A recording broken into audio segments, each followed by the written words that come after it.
Hi hello friends, ಎಲ್ಲರಿಗೂ ನಮಸ್ಕಾರ. ರೇಖಾ ಅಡುಗೆ ಚಾನಲ್ಗೆ ಸ್ವಾಗತ. ಬನ್ನಿ, ಇವತ್ತು ರೆಸ್ಟೋರೆಂಟ್ಗಳಲ್ಲಿ ಹೋಟೆಲ್ಗಳಲ್ಲಿ ಸಿಗುವ ಥರನೇ ಸಿಜ್ವಾನ್ ನೂಡಲ್ಸ್ನ ಯಾವ ರೀತಿ ಮನೆಯಲ್ಲೇ ಸುಲಭವಾಗಿ ಮಾಡೋದಂತ ತೋರಿಸ್ಕೊಡ್ತೀನಿ. ತುಂಬಾ ಚೆನ್ನಾಗಿರುತ್ತೆ. ಇದನ್ನು ನೀವು ಎಲ್ಲ ಟೈಮಲ್ಲೂ ಯಾವಾಗ ಬೇಕಾದ್ರೂ ಮಾಡ್ಕೊಂಡು ತಿನ್ಬೋದು. ಇವಾಗ ಇದನ್ನು ಯಾವ ರೀತಿ ಮಾಡೋದು, ಇದಕ್ಕೆ ಬೇಕಾಗುವ ಇಂಗ್ರೀಡಿಯೆಂಟ್ಸ್ ಎಲ್ಲ ನೋಡ್ಕೊಬರೋಣ. ನಾನು ಇಲ್ಲಿ ರೆಡಿಮೇಡು ನೂಡಲ್ಸ್ ತೆಗೆದಿಟ್ಕೊಂಡಿದ್ದೀನಿ. ಇದು ಗೋಧಿ ಹಿಟ್ಟದು, ನಿಮಗೆ ಈಸಿಯಾಗಿ ಸಿಗುತ್ತೆ. ಎಲ್ಲ ಶಾಪಿಂಗ್ ಮಾಲಲ್ಲೂ ಸಿಗುತ್ತೆ, ಆನ್ಲೈನಲ್ಲೂ ಸಿಗುತ್ತೆ, ತಗೋಬೋದು. ನಾರ್ಮಲ್ ಶಾಪಲ್ಲೂ ಸಿಗುತ್ತೆ. ಒಂದು 200 ಗ್ರಾಮ್ ತೊಗೊಂಡಿದ್ದೀನಿ. ಮತ್ತು ಎಲೆಕೋಸು, ಕ್ಯಾರೆಟು, 3 ಥರ ಕ್ಯಾಪ್ಸಿಕಮ್ನ ತರಕಾರಿಗಳನ್ನ ಕಟ್ ಮಾಡಿ ಇಟ್ಕೊಂಡಿದ್ದೀನಿ. ಮತ್ತು ಈರುಳ್ಳಿ ಕಟ್ ಮಾಡಿ ಇಟ್ಕೊಂಡಿದ್ದೀನಿ. ಮತ್ತು ಬೆಳ್ಳುಳ್ಳಿ ಒಂದು 10 ಪೀಸ್ನ ಚಿಕ್ಕದಾಗಿ ಕಟ್ ಮಾಡಿ ಇಟ್ಟಿದ್ದೀನಿ. ಹಸಿರು ಮೆಣಸಿನ್ಕಾಯಿ 3, ಸ್ವಲ್ಪ ಕೊತ್ತಂಬರಿ ಸೊಪ್ಪು. ಇಲ್ಲಿ ನಾನು ಶೆಜ್ವಾನ್ ಸಾಸು 2 ಟೇಬಲ್ ಸ್ಪೂನ್ ತೊಗೊಂಡಿದ್ದೀನಿ. ಮತ್ತು 1 table spoon red chilli sauce, dark soya sauce 1 tea spoon, vinegar 1 tea spoon ತೆಗೆದಿಟ್ಕೊಂಡಿದ್ದೀನಿ. ಪೆಪ್ಪರ್ ಪುಡಿ ಒಂದು ಅರ್ಧ ಟೀ ಸ್ಪೂನು, ಚಿಲ್ಲಿ ಫ್ಲೇಕ್ಸ್ ಒಂದು ಅರ್ಧ ಟೀ ಸ್ಪೂನ್, ಮಾಡೋದಕ್ಕೆ ರುಚಿಗೆ ತಕ್ಕಷ್ಟು ಉಪ್ಪು. ಈಗ ಯಾವ ರೀತಿ ಮಾಡೋದಂತ ನೋಡೋಣ. ಮೊದಲಿಗೆ ನೂಡಲ್ಸ್ನ ಬೇಯಿಸ್ಕೋಬೇಕಾಗುತ್ತೆ. ಯಾವಾಗೂ ಅಷ್ಟೇ ನೂಡಲ್ಸ್ ಬೇಯುವಾಗ ನೀರು ಚೆನ್ನಾಗಿ ಕುದಿಯುವಾಗ ನೀವು ನೂಡಲ್ಸ್ನ ಹಾಕೋಬೇಕು. ಮತ್ತು ನಿಮಗೆ ನೂಡಲ್ಸು ಬಿಡಿಯಾಗಿ ಉದುರಾಗಿ ಬರಬೇಕು ಅಂದರೆ ಇದಕ್ಕೆ ಒಂದು ಟೇಬಲ್ ಸ್ಪೂನ್ ಆಗೋಷ್ಟು ಎಣ್ಣೆ ಹಾಕೋಬೇಕು. ನಾನು ಇದಕ್ಕೊಂದು ಸ್ವಲ್ಪ ಉಪ್ಪು ಹಾಕ್ಕೊತಾ ಇದ್ದೀನಿ. ಈಗ ಎಣ್ಣೆನೂ ಹಾಕ್ಕೊಂಡಿದ್ದೀನಿ. ಹಾಕ್ಕೊಂಡಿದ್ದನ್ನು ನೆನಪಿರಲಿ, ಇದನ್ನು ಈ ಟಿಪ್ಸ್ನ ಫಾಲೋ ಮಾಡಿ. ನೂಡಲ್ಸ್ ಬೇಯಿಸೋವಾಗ ಉಪ್ಪು ಎಣ್ಣೆ ಹಾಕೋದ್ರಿಂದನೂ ಬಿಡಿಯಾಗಿ ಬರುತ್ತೆ. ಮತ್ತು ಇನ್ನೊಂದು ಐ ಫ್ಲೇಮಲ್ಲೇ ಇದನ್ನು 10 ನಿಮಿಷವರೆಗೂ ಕುದಿಸ್ಕೋಬೇಕು. 10 ನಿಮಿಷವರೆಗೂ ಇದು ಚೆನ್ನಾಗಿ ಕುದಿಯೋವಾಗ ನೀವು 10 ನಿಮಿಷ ಟೈಮ್ ಪ್ರಕಾರ ನಿಮ್ಗೆ ಲೆಕ್ಕ ಗೊತ್ತಾಗುತ್ತೆ. ಇವಾಗ ನೋಡ್ತಾ ಇರ್ಬೋದು.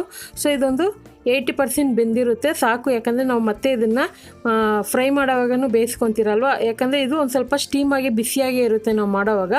ಈಗ ಇದನ್ನು ಸೋದಿಸ್ಕೊಂಡು ಅದಕ್ಕೆ ಒಂದು ಸ್ವಲ್ಪ ಎಣ್ಣೆ ಹಾಕ್ಕೊಂಡು ಇದನ್ನು ಮಿಕ್ಸ್ ಮಾಡ್ಕೊಳ್ಳೋಣ. ಈ ಥರ ಮಾಡೋದ್ರಿಂದ ನಾವು ನೂಡಲ್ಸ್ನ ಬಿಡಿಯಾಗಿ ನಾವು ತಿನ್ನೋದಕ್ಕೂ ಚೆನ್ನಾಗಿರುತ್ತೆ. ಇದು ಒಂದಕ್ಕೊಂದು ಅಂಟೋದಿಲ್ಲ. ನೆನಪಿರಲಿ. ನೆಕ್ಸ್ಟ್ ಇವಾಗ ತರಕಾರಿ ಎಲ್ಲ ಫ್ರೈ ಮಾಡಬೇಕಲ್ಲ, ಅದಕ್ಕೊಂದು ಫ್ರೈ ಪ್ಯಾನ್ಗೆ ನಾನು ಒಂದು 3 ಟೇಬಲ್ ಸ್ಪೂನ್ ಎಣ್ಣೆ ಹಾಕಿದ್ದೀನಿ. ಎಣ್ಣೆ ಬಿಸಿ ಆದಮೇಲೆ ಕಟ್ ಮಾಡಿರುವಂಥ ಬೆಳ್ಳುಳ್ಳಿ ಮತ್ತು ಈರುಳ್ಳಿ, ಕ್ಯಾಪ್ಸಿಕಮ್, ಎಲೆಕೋಸು ಅದೆಲ್ಲ ಹಾಕ್ಕೊತಾ ಇದ್ದೀನಿ. ಮೊದಲಿಗೆ ಕ್ಯಾರೆಟ್ ಹಾಕೊಳ್ಳೋಣ ಈರುಳ್ಳಿ ಜೊತೆಗೇ. ಯಾಕಂದರೆ ಕ್ಯಾರೆಟ್ನ ನೀವು ತುರಿದ್ಬಿಟ್ಟು ಹಾಕೋಬೋದು. ನಾನು ಇಲ್ಲಿ ಸ್ಲೈಸಾಗಿ ಕಟ್ ಮಾಡಿ ಹಾಕ್ಕೊಂಡಿದ್ದೀನಿ. ಈರುಳ್ಳಿ ಜೊತೆಗೆ ಅದು ಒಂದು ಅರ್ಧ ಭಾಗ ಬೇಗ ಬೇಯುತ್ತೆ, ಅದಕ್ಕೋಸ್ಕರ. ಈಗ ಕ್ಯಾಪ್ಸಿಕಮ್ಮು, ಎಲೆಕೋಸು ಹಾಕ್ಕೊತಾ ಇದ್ದೀನಿ. ಕ್ಯಾಪ್ಸಿಕಮ್ ಅನ್ನೋದು ನಿಮಗೆ ಆಪ್ಷನಲ್ಲು. ನನ್ನ ಹತ್ರ 3 ಥರ ಕಲರ್ ಇದೆ, ಹಂಗಾಗಿ ನಾನು ಯೂಸ್ ಮಾಡ್ತಾಯಿದ್ದೀನಿ. ನಿಮ್ಮ ಹತ್ರ ಇಲ್ಲ ಅಂದರೆ ನೀವು ನಾರ್ಮಲಾಗಿ ಗ್ರೀನ್ ಕಲರ್ ಸಿಗುತ್ತಲ್ಲ, ಅದನ್ನೇ ಯೂಸ್ ಮಾಡ್ಕೋಬೋದು. ಹಾಗೆ ಹಸಿರು ಮೆಣಸಿನ್ಕಾಯಿ ಹಾಕ್ಕೊತಾ ಇದ್ದೀನಿ. ಎಲೆಕೋಸು, ಕ್ಯಾಪ್ಸಿಕಮ್ ಯಾವುದೂ ಇಲ್ಲ ಅಂದ್ರೂ ಕೂಡ ನೀವು ಮಾಡ್ಕೋಬೋದು. ಹಾಗೆ ಬೇರೆ ಈರುಳ್ಳಿ, ಟೊಮೊಟೊ ಕೂಡ ಯೂಸ್ ಮಾಡ್ಕೋಬೋದು. ಈಗ ಇದೆಲ್ಲ ಹಾಕ್ಕೊಂಡು ಚೆನ್ನಾಗಿ ಫ್ರೈ ಮಾಡಿದ ಮೇಲೆ ತರಕಾರಿನ ಆದಷ್ಟು ಒಂದು 2 ನಿಮಿಷ ಫ್ರೈ ಮಾಡಿ, ಆನಂತರ ಇದಕ್ಕೆ ನಾನು ನೂಡಲ್ಸ್ ಹಾಕ್ಕೊತಾ ಇದ್ದೀನಿ. ನೋಡ್ತಾ ಇರ್ಬೋದು. ಇದು ಬಿಸಿಯಾಗಿ ಇರುತ್ತೆ, ಪೂರ್ತಿ ಆರಿರೋದಿಲ್ಲ, ಒಂದು ಮೀಡಿಯಮ್ ಬಿಸಿಯಾಗಿ ಇರುತ್ತೆ. ಮತ್ತು ನಾವು ಎಣ್ಣೆ ಹಾಕಿರೋದ್ರಿಂದ ಅದು ಒಂದಕ್ಕೊಂದು ಅಂಟೋದಿಲ್ಲ. ನಮಗೆ ತಿನ್ನೋವಾಗ ತುಂಬಾ ಚೆನ್ನಾಗಿರುತ್ತೆ. ಅದು ನಿಮ್ಗೆ ಗೊತ್ತಾಗುತ್ತೆ. ಒಂದು ಸರಿ ಟ್ರೈ ಮಾಡಿ ನೋಡಿ. ಆಲ್ರೆಡಿ ನಾನು ಬೇರೆ ಥರ ನೂಡಲ್ಸ್ ರೆಸಿಪಿ ತೋರಿಸಿದ್ದೀನಿ.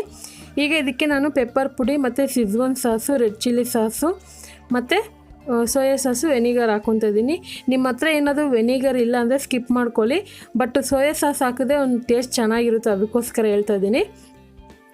ಮತ್ತು Schezwan sauce, red chilli sauce ನಿಮಗೆ ಖಾರಕ್ಕೆ ಎಷ್ಟು ಬೇಕೋ ನೋಡಿ ಹಾಕ್ಕೊಳ್ಳಿ. ನಾನು ಸಾಸು ರೆಡ್ ಚಿಲ್ಲಿ ಸಾಸ್ ಬಂದು 1 table spoon, Schezwan sauce 2 table spoon ಹಾಕ್ಕೊಂಡಿದ್ದೀನಿ. ಮತ್ತು ಹಸಿರು ಮೆಣಸಿನ್ಕಾಯಿ, ಪೆಪ್ಪರ್ ಪುಡಿ ಎಲ್ಲ ಯೂಸ್ ಮಾಡಿದ್ದೀನಿ, ಸ್ವಲ್ಪ ಸ್ಪೈಸಿಯಾಗಿರುತ್ತೆ. ಈಗ ಇದಕ್ಕೊಂದು ಸ್ವಲ್ಪ ಉಪ್ಪು ಹಾಕ್ಕೊತೀನಿ. ಹಾಕ್ಕೊಂಡು ಚೆನ್ನಾಗಿ ಇದನ್ನು ಐ ಫ್ಲೇಮಲ್ಲೇ ಫ್ರೈ ಮಾಡ್ಕೊಳ್ಳೋಣ. ಐ ಫ್ಲೇಮಲ್ಲೇ ಮಾಡಬೇಕು ಇವಾಗ. ಅದನ್ನು ಚೆನ್ನಾಗಿರುತ್ತೆ ನಿಮಗೆ ಐ ಫ್ಲೇಮಲ್ಲೇ ಮಾಡಿದಾಗ. ನೀವು ಲೋ ಫ್ಲೇಮಲ್ಲಿ ಇಟ್ಕೊಂಡು ಮಾಡಿದ್ರೆ ಅದು ಸಾಫ್ಟ್ ಬಂದುಬಿಡುತ್ತೆ, ಅಷ್ಟು ಡ್ರೈ ಮತ್ತು ಉದುರುದ್ರಾಗಿ ಬರೋದಿಲ್ಲ. ಅದಕ್ಕೋಸ್ಕರ ಹೇಳ್ತಾ ಇದ್ದೀನಿ. ಐ ಫ್ಲೇಮಲ್ಲಿ ಮಾಡೋದ್ರಿಂದ ನಿಮಗೆ ತುಂಬಾ ಚೆನ್ನಾಗಿ ಉಪ್ಪು ಖಾರ ಎಲ್ಲ ಹೀರ್ಕೊಳ್ಳುತ್ತೆ. ಇವಾಗ ನೋಡ್ತಾ ಇರ್ಬೋದು, ಐ ಫ್ಲೇಮಲ್ಲೇ ಇದನ್ನು ಒಂದು 2 ನಿಮಿಷವರೆಗೂ ಫ್ರೈ ಮಾಡ್ಕೊಂಡಿದ್ದೀನಿ. ನೋಡ್ತಾ ಇರ್ಬೋದು ಇವಾಗ ಚೆನ್ನಾಗಿ ಕುಕ್ಕಾಗಿದೆ ಇದೆಲ್ಲ. ಈಗ ಇದಕ್ಕೆ ಕೊನೆಯಲ್ಲಿ ನಾನು ಕೊತ್ತಂಬರಿನೂ, ಚಿಲ್ಲಿ ಫ್ಲೇಕ್ಸ್ ಹಾಕ್ಕೊತಾ ಇದ್ದೀನಿ. ನಿಮ್ಮ ಹತ್ರ ಸ್ಪ್ರಿಂಗ್ ಆನಿಯನ್ ಇದ್ದರೆ ಅದು ಕೂಡ ಹಾಕ್ಕೊಬೋದು. ಇದನ್ನು ಬಿಸಿ ಇರೋವಾಗಲೇ ತಿನ್ನೋ ಕೊಡಿ. ಅಥವಾ ನಿಮಗೆ ಟೈಮ್ ಇಲ್ಲ, ಮಧ್ಯಾಹ್ನ ಮಾಡಿರ್ತೀರ, ಅಥವಾ ನೀವು ಬೆಳಗ್ಗೆ ಏನಾದರೂ ಬ್ರೇಕ್ಫಾಸ್ಟಿಗೆ ಮಾಡಿರ್ತೀರ, ಉಳಿದಿರುತ್ತೆ, ಅದನ್ನು ನೀವು ಮತ್ತೆ ಬಿಸಿ ಮಾಡಿ ಕೂಡ ತಿನ್ಬೋದು. ಹಾಗಾದರೆ ತೋರಿಸಿರುವಂಥ ಶೆಜ್ವಾನ್ ನೂಡಲ್ಸ್ ರೆಸಿಪಿ ನಿಮ್ಗೆ ಇಷ್ಟ ಆದರೆ ನೀವು ಮನೇಲಿ ಇದೇ ರೀತಿ ಟ್ರೈ ಮಾಡಿ. ಯಾವ ರೀತಿ ಇತ್ತಂತ ಕಮೆಂಟ್ ಮಾಡಿ. ಈ ರೆಸಿಪಿ ಇಷ್ಟ ಆದರೆ ಲೈಕ್ ಮಾಡಿ, ಶೇರ್ ಮಾಡಿ. ರೇಖಾ ಅಡುಗೆ ಚಾನಲ್ನ ಪ್ಲೀಸ್ ಸಬ್ಸ್ಕ್ರೈಬ್ ಮಾಡ್ಕೊಳ್ಳಿ. ಈ ವಿಡಿಯೋ ನೋಡಿದ್ದಕ್ಕಾಗಿ ಎಲ್ಲರಿಗೂ ಧನ್ಯವಾದ.